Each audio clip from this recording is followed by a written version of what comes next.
गुवाहाटी में 65वां film fair पुरस्कार होता है, जिसमें आपका बहुत सुंदर लिखा गाना तेरी मिट्टी वो भी नॉमिनेट होता है, और जावेद अख्तर के लिखे हुए गली बॉय के गाने भी नॉमिनेट होते हैं। उसमें और भी रैपर्स के गाने हैं, और उसमें फिर फाइनली अवार्ड मिलता है अपना टाइम आएगा को जी।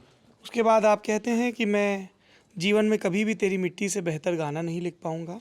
अगर इसके बाद भी मैं आपके अवार्ड्स की केयर करता रहा तो ये मेरी आर्ट का अपमान होगा। सही है। वो मुझको छोड़ के जिस आदमी के साथ गया, वो मुझको छोड़ के जिस आदमी के साथ गया, बराबरी का भी होता तो सब आ जाता। किस गाने से कंपेयर किया आपने तेरी मिट्टी को? अगर आप उस बार की नॉमिनेशन लिस्ट देखें, एक से एक सुंदर गाने फॉर बेस्ट लिरिक्स नॉमिनेट थे। कौन कौन से? कलंक, कलंक नहीं इश्क है काजल पिया, इरशाद कामिल का, ये कलंक तो अमिताभ भट्टाचार्य का, इरशाद कामिल का बेख्याली, बहुत ही सुंदर लिखे हुए गाने नॉमिनेट थे ऑलरेडी। आपने उस गीत को बेस्ट लिरिक्स का अवार्ड दिया जो किसी भी तरह से गीतकार होने की पैमाइश जो होती है उस पर खरा ही नहीं उतरता। पर कई लोग कहेंगे कि आप अभी थोड़ी देर पहले आदि पुरुष के जवाब में कह रहे थे कि जो नए ढंग की चीज़ें हैं, मिलेनियल और जेनजी क्राउड, हम उसके हिसाब से फिल्म बनाना चाहते थे। अगर यही नए ढंग का क्राउड इस नई तरह की कविता को, जिसको लोग रैप कहते हैं, पसंद कर रहा है तो इतना ऐतराज़ क्यों? तो मैंने गलती मानी ना, मैंने गलती मानी कि मैंने नई तरह से अप्रोच करने की कोशिश की जो सही नहीं था। मैं यही तो कह रहा हूँ कि इतना भी नया हो जाना ठीक नहीं है। देखिए, कुछ चीज़ें होती हैं, जब आप पोइट्री करते हैं ना, तो पोइट्री के कुछ तौर तरीके हैं। यहाँ बहुत सारे सब पढ़े लिखे लोग बैठे हैं। जब हम शायरी करते हैं तो हमारे पास 17-18 बहरें होती हैं, अरकान होते हैं, फाइलातुन पे आप नापते हो। फिर जब आप फिल्मी गीतों में आते हो तो फिल्मी गीतों में जो ट्यून है वही उसका शिल्प है, तो वहाँ आप शायरी का मीटर लेकर नहीं चल सकते, पर जो ट्यून का शिल्प है वो है। लेकिन रदीफ, काफिया, उस मीटर की छंदबद्धता, वो चाहे 3 नोट्स में ही हो, ये सब संभालना आपका काम है एज ए गीतकार। मैं आज तक रैप गानों को ही एक्सेप्ट नहीं कर पाया as a listener. I have nothing against rap. आपने गली बॉय के गाने सुने? मैंने गली बॉय के गाने सुने, गली बॉय के गाने बहुत अच्छे हैं, लेकिन मैं ये बात बताऊं भाई साहब कि तू नंगा ही तो आया था, घंटा लेके जाएगा, ये मेरी शब्दावली नहीं है। एक लिख दिया मैंने, लंका लगा देंगे, आपको इतना एतराज़ है, और नंगा घंटे पर आपको कोई एतराज़ ही नहीं है। इस पर भी तो एतराज़ करिए। तो नंगा घंटा जैसे ऐतराज़ लंका पे है या ऐतराज़ पौराणिक किरदारों के मुंह से वो भाषा बुलवाने पर है? दोनों पे हो सकता है, और दोनों ही गलत है।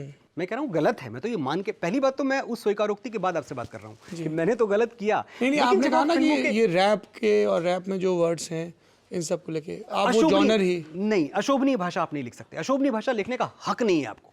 अगर आप सरस्वती के पुत्र हैं, आपके हाथ में कलम दी हुई है, ईश्वर ने, विधाता ने आपको वो पावर दिया है कि आप कुछ लिख पाएं, तो आप ये लिखेंगे? नहीं लिखना चाहिए, गलत है।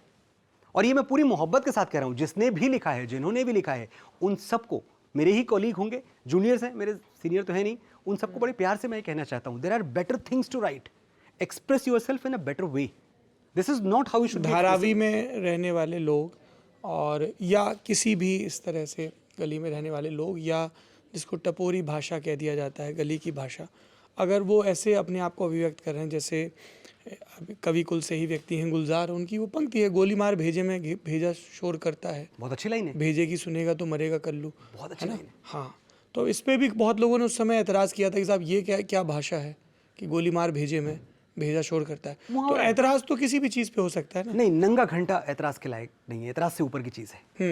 ये मुहावरा है जो गुलजार साहब ने लिखा, गोली मार भेजे, बहुत सुंदर मुहावरा है, मुझे तो बड़ा मजा आया, एक विजुअल आपके सामने उभरता है। तो नई भाषा में तो ये भी जो घंटा लेके जाएगा, लोग बोलते हैं, इस तरह से बात करते हैं, वो सही या गलत है, ये तो क्या सापेक्ष हो सकता है।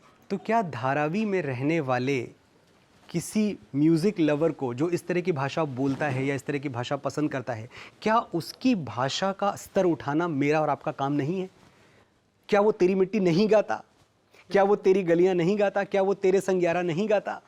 पर अभी तो आपने कहा कि लोगों को समग्रता में देखना चाहिए कि वो तेरी मिट्टी भी गा सकता है और वो घंटा लेकर जाएगा भी गा सकता है। मैं वही कह रहा हूं कि उसका बौद्धिक स्तर उठाना मेरा काम है, उसका बौद्धिक स्तर उठाना, उसकी शब्दावली को एनरिच करना मेरा काम है एज ए राइटर, ये मेरी सोशल रिस्पॉन्सिबिलिटी। एक चीज़ बताइए, आप अवध से हैं, ठीक है? अवध का जो अवध के अगल बगल के हैं, जैसे हम बुंदेलखंड से, बड़ा सांस्कृतिक असर है। हमारे घरों में जब बारात आती है, गारी गाई जाती है, तो बारात आती है तो हम कैसे स्वागत करते हैं दूल्हे का कि वो दूल्हा नहीं है, वो स्वयं राम आए हों, जैसे किशोरी जी को, जानकी जी को विदा कराने के जी। लिए, पर उसी बारात के प्रसंग में गारी भी गाई जाती है। जी जी बिल्कुल। तो ये तो हमारे जीवन का अभिन्न हिस्सा है ना, जिसमें परिहास भी है, संवाद भी है। आप रामलीला का जिक्र कर रहे थे। रामलीला में मैंने जो अपने गांव में देखा, शहर में देखा, कि जब स्वयंवर का प्रसंग होता है तब तमाम राजा आते हैं और बड़ी ऊट पटांग हरकतें करते हैं, एकदम बिल्कुल उज्बक की तरह पेश आते हैं, और उससे लोगों को कौतुक होता है, हास होता है। तो ये सिरे से खारिज कर देना कि नहीं साहब ये तो अशोभनीय है, गलत है, ये तो एक आपने अलग किस्म का सेंसर शुरू कर दिया। नहीं, सेंसर नहीं शुरू किया मैंने। बताया ये व्यक्तिगत तौर पे मुझे ये चीज़ बिल्कुल भी मेरे साथ नहीं जाती है, क्योंकि मुझे ये पता है कि अगर मैं कुछ बेहतर आपको दे सकता हूं, मैं सतही क्यों दूं। और वो आपका चुनाव है कि आप उस तरह से लिखेंगे, पर कोई वैसे भी लिख रहा है और लोग उसको सुन रहे हैं, गा रहे हैं। रैप की तो पूरी लड़ाई ही लोग बताते हैं यही है कि हम अभिजात्य या शास्त्रीय परंपरा जो भाषा की है उससे इतर जो बहुत ही क्रूड एक्सप्रेशन है उसमें हम अपने आप को व्यक्त करेंगे। और जो निराला की लड़ाई रही जी। जो छंद मुक्त कविता आई, जी। हालांकि आपके बड़े भाई कुमार विश्वास यहाँ पे कह गए हैं कि वो निराला ने तब कहा था जब उनको छंद की जानकारी भी थी, छंद को साधने की सलाहियत भी थी और वो साध भी सकते थे, और तब वो छंद मुक्त हुए। हाँ, पर यही होता है, जिनको छंद की जानकारी होती है वही छंद मुक्त होते हैं, और यही तरीका है। आप रूल्स को बेंड तब कर रहे जब आपको सब कुछ पता हो, और एक है कि आप अज्ञानी हैं, आपको कुछ पता ही नहीं है। गुलजार साहब छंद मुक्त लिखते हैं, गुलजार साहब तो काफिये से भी मुक्त लिखते हैं, पर कितना सुंदर लिखते हैं। तो क्या आप ये कहेंगे कि उनको छंद नहीं आता, उनको रदीफ काफिया नहीं आता?